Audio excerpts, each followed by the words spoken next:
बिस्मिल्लाहिर्रहमानिर्रहीम, अस्सलाम वालेकुम नाज़रीन, आप देख रहे हैं बदलो और मेरा नाम राय साकिब है। नाज़रीन, फाइनली एक बार फिर से पाकिस्तान की सियासत के अंदर मुज़ाकरात की खिड़की खुलती हुई दिखाई दे रही है। बट ऑब्वियसली बहुत सारी रिजर्वेशन हुकूमत की और अपोजिशन की अपनी जगह पर मौजूद, लेकिन शेर अफजल मरवत जैसे कुछ सियासतदानों ने आज तलखियां भुलाकर आगे चलने की बात भी की है। But at the same time Khawaja Asif sahab ने जहां आज असेंबली के फ्लोर के ऊपर एडमिट किया कि हाँ उनकी जुबान जरा तल्ख है, लेकिन साथ ही उन्होंने यही शिकवा भी किया कि अपोजिशन भी कोई उसकी जब बात करती है तो उनकी बातों से भी कोई फूल तो नहीं झड़ते।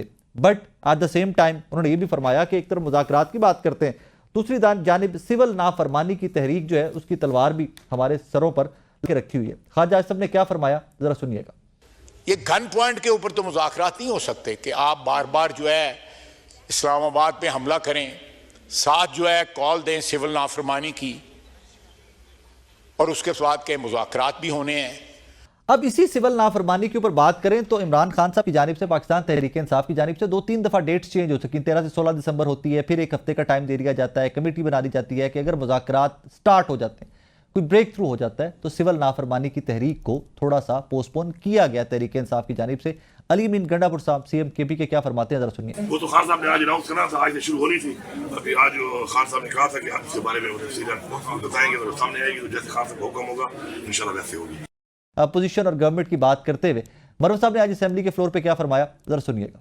क्या ये मुमकिन नहीं है कि हम इस ऐवान की कोई कमेटी बना दें, बैठ जाएं, क्या गलतियां हैं, क्या हमारे ट्यूआर्स होने चाहिए, क्या हमारी फिक्र होनी चाहिए, और क्या ये हमारा फर्ज नहीं है कि इस मुल्क को इस गैर यकीनी सूरत हाल से निकाले। एक फैक्टर पाकिस्तान की सियासत का, मौलाना फजलुर रहमान साहब जो बहुत अहम तरीन जुज़्व है पाकिस्तान की सियासत का, हर गवर्नमेंट में किसी भी सियासी जमात की गवर्नमेंट हो उनको भी रिजर्वेशंस हैं मदारिस बिल को लेकर। आज मौलाना फजलुर रहमान साहब ने भी असेंबली के फ्लोर पर बात की है, जरा वो गुफ्तगू भी सुन लीजिए। आप चाहते हैं कि उलमा आपस में लड़ें, हम उलमा नहीं लड़ेंगे आपस में। एक्ट बन चुका है, लिहाजा एक्ट बनने के बाद तरमीम इस वक्त तो नहीं हो सकती, बाद में अगर कोई तजवीज़ आ गई तो बात कर सकते हैं, उसके बाद बात होगी।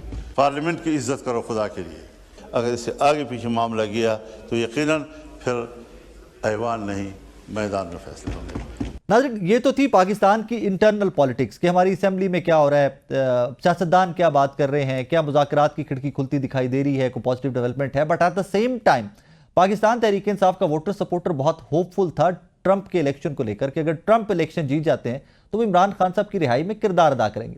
ट्रंप की डायरेक्टली ट्वीट तो नहीं आई, लेकिन एक रिचर्ड गैनल नामी शख्सियत जिनको रिसेंटली ट्रंप ने स्पेशल एनवॉय मुकर्रर किया है, उनकी ट्वीट्स आना स्टार्ट होती हैं। पाकिस्तानी मीडिया का एक बड़ा मीडिया आउटलेट उनको लेकर, उन ट्वीट्स को लेकर, उनकी अपॉइंटमेंट को लेकर एक तनकीदी एंगल लेता है, बहुत पर्सनल एंगल लेता है, उनकी ओरिएंटेशन के ऊपर एंगल लेता है, और उसके बाद रिचर्ड ग्रेनल दोबारा से बोल उठते हैं और फिर से कहते हैं कि जनाब मैं फिर भी आज यही बात करूंगा कि इमरान खान साहब को रिहा करो। अब इसके ऊपर मैटर करता है कि हुकूमत का रद्दमल क्या आएगा, क्योंकि सिर्फ रिचर्ड ग्रेनल अकेले नहीं हैं, 3-4-5 लोग हैं जिन्होंने ट्वीट्स कर दिए इमरान खान साहब के हक में रिसेंटली, पिछले 12-14 घंटे के अंदर। उसके ऊपर ख्वाजा आसिफ साहब ने आज असेंबली के बाहर क्या फरमाया, जरा सुनिएगा। ये करना है वो पाकिस्तानी खुद फैसला करेंगे। सर आपने कहा था वो अमरीकी जो है ना वो फैसला नहीं करेंगे, या अफ्रीकी या अमरीकी या बरतानवी। जी हाँ, पाकिस्तान के फैसले पाकिस्तान में होंगे। But at the same time यही हमारे वजीर दिफा जब अपोजिशन में थे, जब पाकिस्तान तहरीक इंसाफ की गवर्नमेंट थी, तो ख्वाजा आसिफ साहब क्या फरमाते थे, जरा वो भी सुन लीजिए। अमेरिका जो है अगर जो है वो चाहे तो इस वक्त पाकिस्तान के लिए इतनी माशी जो है डिफिकल्टीज क्रिएट कर सकता है कि मैं समझता हूँ कि हो सकता है हम जो है जो हमारा ऑयल बिल जो है अदा करने के लिए हमारे पास पैसे ना रहें। ऑलरेडी जो माशी हालात जो है हमारे इंतहाई मखदूश हैं। ये सारे वेंटिलेटर जो है ना ये लगे हुए हैं, अमेरिका की मर्जी से लगे हुए हैं। अमेरिका चाहे तो ये सारे के सारे जो हमें जो इस वक्त ड्रिप्स लगी हुई हैं या वेंटिलेटर लगे हुए हैं, सारे के सारे ऑफ हो जाते हैं। हमारी मुइशत वेंटिलेटर पर है, अमेरिका हमारे लिए बहुत ज़रूरी है, अमेरिका को हम नाराज़ नहीं कर सकते। ये बयान ख्वाजा आसिफ साहब का माजी का बयान है, और आज वही मुइशत को का वेंटिलेटर जो अनप्लग कर दिया जाए तो हमारी मुइशत दोबारा वेंटिलेटर पर जा सकती है। आज ख्वाजा आसिफ साहब कहते हैं कि हम अपने फैसले खुद से करेंगे। नाज़रीन, इसी सारी सूरत हाल पे बात करने के लिए पाकिस्तान मुस्लिम लीग के सीनियर रहनुमा बैरिस्टर अकील साहब ने हमें ज्वाइन किया। बैरिस्टर साहब अस्सलाम वालेकुम सर। अस्सलाम वालेकुम राय साहब, सर कैसे हैं, खैरियत से, आप ठीक ठाक हैं? भाई साहब, आज कुछ होप दिखाई दी असेंबली के फ्लोर से, ख्वाजा आसिफ साहब की स्टेटमेंट्स हो जाएं, शेर अब्दुल मरवत साहब की स्टेटमेंट हो जाए, कुछ लग रहा है कि बर्फ पिघलने के कोई चांसेस नजर आ रहे हैं, मुज़ाकरात में कोई पेशरफ्त है सर? बिस्मिल्लाहिर्रहमानिर्रहीम। साकिब साहब बहुत बहुत शुक्रिया। देखिए, बिल्कुल आज बड़ी खुशाइन बात है कि बर्फ वाक़तन पिघली है जी। और मेरे ख्याल से ये क्रेडिट जाता है तमाम तर पार्लियामान की जितने भी मुअज़्ज़ज़ अरकान हैं, बिलखुसूस अपोजिशन साइड के कम से कम मुज़ाकराती टीम बना देना वो काफी नहीं था। आज उन्होंने फ्लोर ऑफ द हाउस से जो बातें की हैं वो वाक़तन हमने भी सुनी है और हम यही चाहते थे कि हमें ना सुनाएं, पूरी कौम और आवाम को भी सुनना चाहिए कि जो अगर वाक़तन पॉजिटिव पेशरफ्त हो रही है दोनों फ्रंट, क्योंकि 10 महीने से तो हम भी लगे हुए हैं, 10 महीने से तो हम भी कह रहे हैं, बाशमूल हमारे इत्तेहादी और अपोजिशन की भी कुछ जमातें कह रही हैं कि मुज़ाकरात होने चाहिए, मुज़ाकरात वाहिद हल है, मुज़ाकरात से ही मामले में आगे बढ़ा जा सकता है। लेकिन यहाँ पे जब 10 महीने से हमारी पेशकश थी, उमर अयूब साहब की आपने बातें सुनी, दीगर इनके पार्टी के लीडर्स की बातें सुनी, जिस तरह हमारा मजाक उड़ाया गया। Prime minister Pakistan opposition benches पे जाके एक एक बंदे से वहां पे जाके मुलाकात की और वहां पे मेरे ख्याल से उस वक्त जो हमारी तरफ से बर्फ पिघलनी थी उस टाइम तो पूरा आइसबर्ग हमने मेल्ट कर दिया था, लेकिन फिर भी शायद इनके कानों पे जू नहीं रेंगी और देर आए दुरुस्त है, अच्छी बात है, मुस्बत बात है। पाकिस्तान का जो मसाइल हैं, जो इकोनॉमिक फ्रंट पे अगर आप बात कर ले, डिप्लोमेटिक फ्रंट पे बात कर ले, जो जो गेन्स हमें हासिल हुए हैं, मैं समझता हूँ कि उसमें अपोजिशन को भी अपना किरदार और हिस्सा डालना चाहिए और किरदार अदा करना चाहिए और मुस्बत रिसेंट स्टेटमेंट्स हैं ख्वाजा आसिफ साहब की और ख्वाजा आसिफ साहब की और अतात तलत साहब की रिसेंट स्टेटमेंट्स हैं कि इनसे कोई मुज़ाकरात नहीं होंगे और ये स्टेटमेंट्स उस डेट या उन स्टेटमेंट्स के बाद की हैं कि जब तहरीक इंसाफ कह चुकी थी कि हम रेडी हैं मुज़ाकरात के लिए। देखिए, अभी मैं समझता हूँ कि आज राना सुनाना साहब ने भी जो बात की और ख्वाजा साहब ने भी जो की और अतात साहब ने भी जो की और दीगर पार्लियामेंटेरियंस ने जो बात की फ्लोर ऑफ द हाउस से, वो एक बात में तो बिल्कुल वाज़ेह बात नजर आ रही थी कि मुज़ाकरात से हुकूमत पीछे नहीं हटी। हुकूमत अभी भी मुज़ाकरात को ही वैल्यू करती है और डायलॉग ही एक वो वाहिद हाल या रास्ता है जिसको हम यूटिलाइज करना चाहते हैं। लेकिन हमने बिल्कुल जरूर देखें, हमारे खदशात हैं, ये नहीं कहा जा सकता कि ये जितने भी पार्लियामेंट के अंदर लोग बैठे हैं, राय साहब आप खुद बेहतर बता सकते हैं कि इनके एक बयान से दूसरा बयान नहीं मिलता। ये पार्टी माहिर है यूटर्न्स की, ये they are known for their U turns, और फिर कहते हैं कि यूटर्न लेना कोई अजीब बात नहीं है, कोई चंपे की बात नहीं, it's a very normal thing for them. इनके लिए हो सकती है, हमारे लिए तो इस तरह देखें ना, कॉन्फिडेंस बिल्डिंग मेजर्स ठीक है, हुकूमत ने भी करने हैं, लेकिन जो इनकी तरफ से कॉन्फिडेंस बिल्डिंग मेजर्स होने हैं based on their past track record, वो भी तो हो कि अगर अडयाला में बैठे हुए शख्स नहीं फैसला करना है तो वहां पे फिर मुज़ाकराती टीम तो उन्होंने बना दी, लेकिन आपने देखा जो हैपनिंग्स उसके बाद हुई, जो अपनी पार्टी के लोगों को डांट डपट दिया गया और कहा कि सब अच्छी की रिपोर्ट है, गुडी माहौल है, इस तरह नहीं हो आप लोग करें और आप लोग सब बाकी तमाम मामला पे करें, तो इसमें हमारा जो कॉन्फिडेंस है वो बहाल नहीं हुआ। लेकिन आज जो फ्लोर ऑफ द हाउस से बात हुई है, अच्छी बात है, मुस्बत पेशरफ्त है। अब राणा साहब ने कहा कि जी आप बिल्कुल, स्पीकर तो किसी पार्टी का नहीं होता, स्पीकर को जाएं, अप्रोच करें, इम्पार्शियल हैं, वहां पे जाके आपकी जो 5 लोगों की मुज़ाकराती टीम है वो मिले और वो कहे कि हम संजीदगी से मुज़ाकरात करना चाहते हैं। हमें तो अभी भी कोई इश्यू नहीं है, हम मुज़ाकरात करना चाहते हैं, लेकिन ये जो बात की आज फ्लोर ऑफ द हाउस से, बिकॉज मैं तो ये 12 दफा जब से मुज़ाकरात की बात शुरू हुई, मैंने कहा कि जी एक तरफ हमारे सर पे सिविल नाफरमानी की बंदूक टांग के और फिर कहा जाता है कि मुज़ाकरात करें, और 2 पॉइंट एजेंडा जो दिया जाता है, तो मुज़ाकरात तो इस तरह नहीं होते, ऑल एनकम्पेसिंग हो तमाम। What I could understand from your discussion, आप लोग चाहते हैं कि इमरान खान साहब को माइनस करके मुज़ाकरात करे पाकिस्तान तहरीक इंसाफ आप लोगों के साथ? नहीं, हम ये देखिए, ये भी बात नहीं है। मैं ये तो कतई नहीं कहूंगा कि उनको कोई माइनस करके बात हो, लेकिन उसकी गारंटी कौन देगा कि जो मुज़ाकराती टीम तय करेगी, जो कुछ तय पाएगा, जो कुछ डिसाइड होगा इस मुज़ाकराती अमल के बाद, उस पे इमरान खान साहब यू टर्न नहीं लेंगे। Who is going to guarantee for this? असल तो देखिए ना, असल तो प्रॉब्लम ये है क्योंकि यहाँ पे इनकी पार्टी का वतीरा रहा है कि ये यू टर्न्स लेते हैं। अब इनकी मुज़ाकराती सर, उसके लिए फिर माजी की तरह कोई इंटरनेशनल पार्ट ढूंढनी पड़ेगी, कोई एफिडेविट देना पड़ेगा। सॉरी सर, उसकी तरह फिर कोई माजी की तरह कोई इंटरनेशनल पार्क, कोई हमारा दोस्त मुल्क इन्वॉल्व हो, जिस तरह नवाज शरीफ साहब वाले मामले में हुआ था, तो शायद फिर वो इसी तरह की कोई गारंटी है आप लोग भी मानेंगे गालिबन? नहीं, हम उस तरह की कोई बैरूनी गारंटी हम नहीं मान रहे, ना बैरूनी गारंटी की बात कर रहे हैं। हम ये कह रहे हैं कि कम से कम वो खुद, अगर वो खुद अनाउंसमेंट भी कर देना, ये क्योंकि मीडिया से इंटरेक्शन का बड़ा शौक रहता है उनको अपनी अदालती पेशी के दरमियान, तो वो एक अनाउंसमेंट कर दे मीडिया के थ्रू ही, और मीडिया वालों से मुखातिब होकर कह दें कि जी मैंने मुज़ाकराती टीम बनाई है, ये 5 रुकन है मुज़ाकराती टीम के, जो ये फैसला करेंगे मैं और मेरी पार्टी उस पर अमल पैरा भी होंगे और उसको ऊपर अमल दरामद करने के पाबंद भी होंगे। सर, इन सारे मुज़ाकरात में हमें इससे आगे कोई बात नहीं चाहिए। बस सब इन सारे मुज़ाकरात में पाकिस्तान तहरीक-ए-इंसाफ की ऑब्वियसली प्रायोरिटी जो है वो इमरान खान साहब की रिहाई, सियासी कैदियों की रिहाई है। क्या आप लोग भी माइंड में रख के मुज़ाकरात के लिए जा रहे हैं कि इमरान खान साहब की रिहाई, सियासी कैदियों की रिहाई, उसके ऊपर बात होगी और हमें उसका हल निकालना है कोई? देखिए, हमने जब बात की, हम सारी जितनी भी हुकूमती अरकान है वो एक ही बात कर रहे हैं कि ऑल एनकम्पेसिंग होनी चाहिए, तमाम तरह आउटस्टैंडिंग इश्यूज पर बात होनी चाहिए। तो मेरे ख्याल से इसमें फिर कोई ऐसी ढकी छुपी बात नहीं रह जाती जिसमें हम ये किसी चीज से या किसी एक पॉइंट से शाये हुए करें। ऑफ कोर्स जब इकट्ठे बैठेंगे, जिस तरह आज शेर अफजल मरवत साहब ने भी कहा कि ये बैठे दोनों टीमें, उस साइड से भी टीम बैठे, TORs ये लोग तय करें। तो जब तक आप एजेंडा सेट नहीं करेंगे तो मुज़ाकरात किस बात पे होंगे?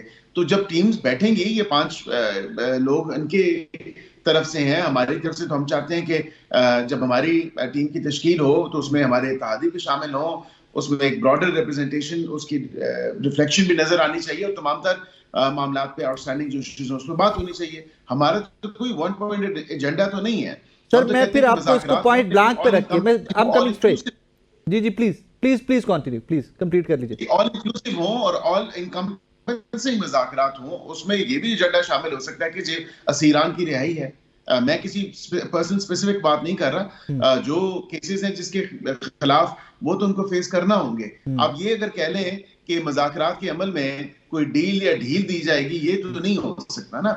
अगर if this is what what you've envisaged as part of these talks, तो ये तो नहीं हो सकता। या अगर आवाम को ये दिखाना चाह रहे हैं कि शायद मुज़ाकरात से इमरान खान की रिहाई पॉसिबल हो जाएगी, तो that's not the case, and I think that'll be very misleading to the nation, to the people, to the citizens, as well as to the civil society and to everybody else as well. Sir, मैं एक छोटी सी मिसाल देता हूँ। मैं एक छोटी सी मिसाल देता हूँ। Let me just finish, please. Let me just complete this. ये नहीं हो सकता कि वो अपने केसेस को फेस किए बगैर जो है किसी डील की तलब रखते हुए इन मुज़ाकरात के अमल में आ रहे हो। This is not possible. This is we can't offer this. Sir, मैं एक छोटी सी मिसाल आपके सामने रखता हूँ, छोटी सी। अभी रिसेंटली ATC से, रावलपिंडी से, इस्लामाबाद से बहुत सारे पाकिस्तान तहरीक इंसाफ के कारकुनान को रिहाई मिलती है और उसके बाद फौरन गिरफ्तार कर लिया जाता है। सर, ये अमल तो सियासी डायलॉग के जरिए रोका जा सकता है ना। पुलिस तो आपके कंट्रोल में है, चले बाकी ना सही, पुलिस तो आपकी गवर्नमेंट के कंट्रोल में है ना। कम से कम वो तो रोक सकते हैं कि हम एक एटमॉस्फेयर पाकिस्तानियों को ऐसा दे दें कि यार कुछ डिफरेंसेस, कुछ डिस्टेंसेस कम किए जा सके।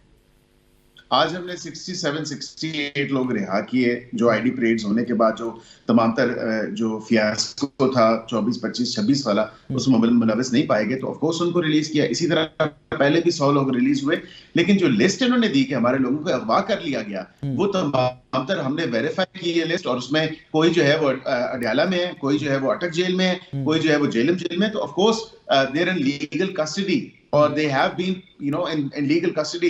कोई किसी को जो है हफ्ज़े बिजा में नहीं रखा गया या illegal confinement में नहीं रखा गया। So let's just get that very clear from the very start, from the beginning, कि जो लिस्ट उन्होंने दी वो हमने वेरीफाई की, चेक किया, फिर हमने लोकेशंस के साथ वो तमाम तर चीजें हमने इनको वापस बताया कि ये लोग तो कोई अटक जेल में है, कोई जेल में है, and because of the fact that they were part of that। Sir, ये बहुत अच्छी बात है, ये बहुत अच्छी बात है। गवर्नमेंट के एंड पे यही बनता भी था, आप लोग के एंड पे यही बनता था, बीइंग गवर्नमेंट के आप लोग ही वेरीफाई करते और आप लोग ही पब्लिक को, पाकिस्तान के अवाम को बताते।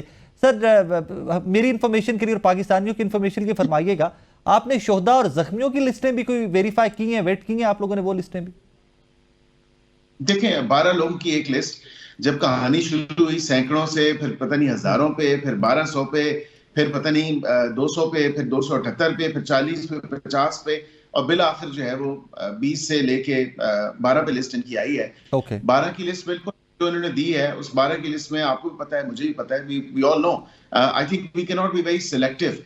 Equity doesn't demand कि हम सिलेक्टिव हो जाए शहादतों के बारे में। आई हैव नेवर डिनाइड कि इनकी शहादतें नहीं होंगी, हुई होंगी शहादतें। ऑफ कोर्स ऑन 2 पॉइंट्स शहादतें जरूर हुई होंगी, लीडिंग अप टू और ऑन रूट टू इस्लामाबाद। बिल्कुल, जब पुलिस पार्टी पे या लॉ एनफोर्समेंट एजेंसीज के ऑफिसर्स पे डायरेक्ट फायरिंग की, जवाबी इन सेल्फ डिफेंस फायरिंग हुई होगी, आई एम श्योर शहादतें हुई होंगी उस हवाले से। इसी तरह दूसरा जो इंसिडेंट था जिसमें शहादत हो सकती है, जो इस्लामाबाद की विसिनिटी या टेरिटोरियल जुरिस्डिक्शन में हो सकती है, वो जब अली अमीन गंडापुर साहब और बीबी साहिबा भागने की उन्होंने कोशिश की, फरार अख्तियार की, तो उनके गार्ड्स ने जो फायरिंग की, जो तसादुम की सिचुएशन बनी उनके अपने ही वर्कर्स, उनकी अपनी गाड़ियों के दरमियान, तो फिर डेफिनेटली मैं समझता हूँ कि वहां पे भी शहादत हुई होगी।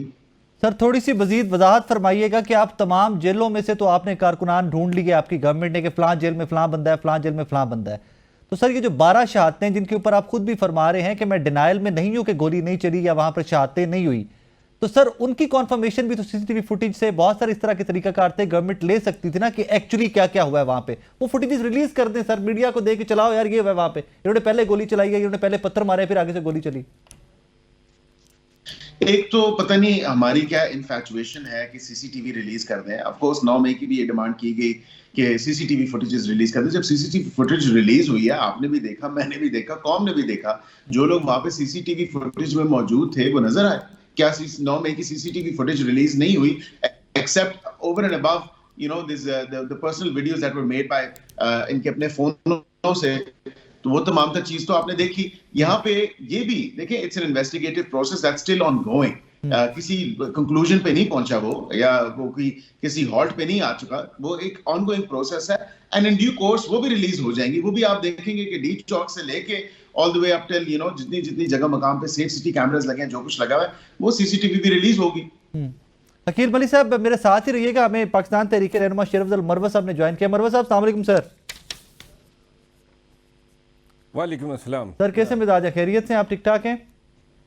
जी अल्लाह का करम है। मरवत साहब बड़ा अच्छा लगा, आज असेंबली के फ्लोर के ऊपर कुछ बर्फ पिघलती हुई दिखाई दी आपकी तरफ से भी और हुक्मरान जमातों की तरफ से भी, कुछ लगा कि पॉजिटिव इनपुट है उधर से भी। सर मुज़ाकरात प्रॉपरली स्टार्ट हो चुके हैं या अभी भी सिर्फ इनिशियल डायलॉग है कि चले बैठते हैं करते हैं? बहुत शुक्रिया।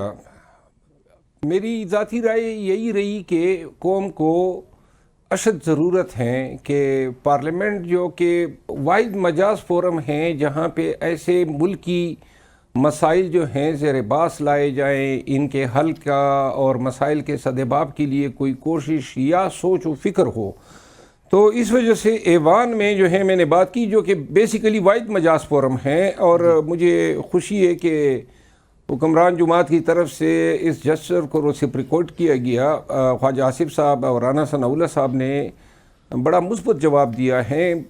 हम जब से ये हुकूमत बनी है 8 फरवरी के इलेक्शन के बाद, मुसलसल जो हैं ये तानों से, लड़ाइयों से पार्लियामान के अंदर और बाहर, मेरा ख्याल नहीं है कि पाकिस्तानी जो हैं पार्लियामान को या सियासी पार्टियों को इस सूरत में देखना चाहते हैं जी। और जो मुल्क में बदनामी है, जो मुल्क में सियासी अफरा तफरी हैं और बहुत सारी चीज़ों पे गैर यकीनी सूरत हाल हैं, तो पाकिस्तान को ज़रूरत है कि हम एक हल ढूंढे। ये बात जब गोली तक चली जाए तो इसके बाद जो है 2 ही हल होते हैं, या तो आप जो हैं गोली का जवाब गोली से दें जी। अब गोली का जवाब गोली से देंगे तो रियासत के खिलाफ अपने हथियार उठाने होंगे, और पीटीआई की कभी ये सोच ही नहीं रही है। हम तो ये भी तवक्को नहीं कर रहे थे कि ये हम पे गोली चलाएंगे।